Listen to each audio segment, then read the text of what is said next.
Leader, following the controversy over Brian Stanley's tweets, a person I believe to be a good and decent man, I've thought long and hard about what I'm about to say this morning. In 40 years of the Northern Irish Troubles, over 3,500 people were killed in conflict. 52% were civilians, 32% were members of the British security forces, and 16% were members of paramilitary groups. There is no hierarchy in murder. All were needless, all were brutal. Many victims were simply people going about their daily business, just like you and I do on a daily basis. Was the murder of Pat Finucane in 1989 any more terrible than the senseless killing of Jean McConville in 1972? Did the Ballymurphy killings by the Parachute Regiment justify the Narrow Water killings by the Provisional IRA? Collusion is dealt with by the University of Portland Pilot Scholars Report on British collusion in the War on Terror. It analyses the legal and ethical implications of deploying collusion tactics to deter terrorism. In it, historians such as Ed Maloney and Matthew Teague both discovered by their independent research that British efforts at collusion were arguably illegal and morally unethical. Both found that the British authorities would go to extreme lengths to maintain undercover agents' identities, even to the extent of allowing agents to kill innocent civilians or other intelligence agents in order to remain undercover. British intelligence adopted counter-terrorism measures which included the recruitment and handling of the Provisional IRA and UDA informants. This is collusion, in order to infiltrate the paramilitary groups' command networks. So it seems there was state collusion and state-sponsored collusion. The lawyer Pat Finucane was shot dead in front of his wife and children in Belfast by the UDA hit squad, which included British police and members of the intelligence service. A public inquiry has been denied into this senseless killing.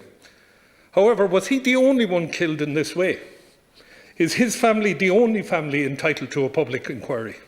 Members of the security forces were gunned down by members of the IRA.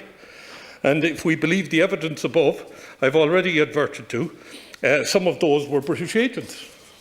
I believe there will never be a public inquiry. No government anywhere in the world will allow such an inquiry, for to do so would be to expose them as terrorists themselves, and similar to the brutal regimes they condemn publicly. Let's not forget there was collusion by the security forces in the Republic. Judge Smithick adverts to the collusion between members of the Gardaí and the IRA, which is most regrettable. It was only a limited case, but nonetheless it happened. If we accept that there will never be a public inquiry, then we must demand the establishment of a truth commission with full amnesty for all who give witness. We can no longer allow the pain of what went on in Northern Ireland for 40 years to contaminate future generations. Here in the Republic, we must move on. We cannot demand that Sinn Féin participate in government in the north, while at the same time describing them of dubious credentials in the south. I've had to put aside my own deep personal hurt with respect to the terrible intimidation my mother and father were subjected to in 1974 as a result of my service in the Royal Irish Rangers. I have to move on. We have to move on. Here in the Republic, we must move away from the brand Sinn Féin IRA, and we must see Sinn Féin as just another political party born out of a conflict just like Fianna Fáil and Fine Gael. I and all who seek full reconciliation must learn to stop thinking of Sinn Féin as being run by an army council, saying that they've not gone away, you know. And I assure you I'll find that very difficult at times. For their part, Sinn Féin must learn just how deeply offensive some of the poorly thought out statements, comments and tweets that they make.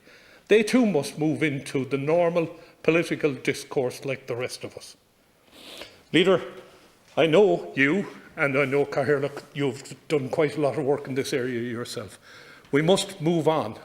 We must grab peace, and the only way we can do that is to treat each and every person with the respect we want to ourselves. Believe me, when I think back to 1974, and how my mother was treated at 3 and 4 o'clock in the morning, being woken out of her bed to be told I was shot, or I would be shot, or they were coming to get me. And it wasn't something trivial, because they did take one of my colleagues out of his house in Derry and shot him in Donegal. So I find it deeply hurtful when I see statements like the statement Brian Stanley put out. I spoke to him about it, and I actually fully understand what he was trying to say now. But me fully understanding what he was trying to say in a 180-character tweet is not good enough. They must stop that.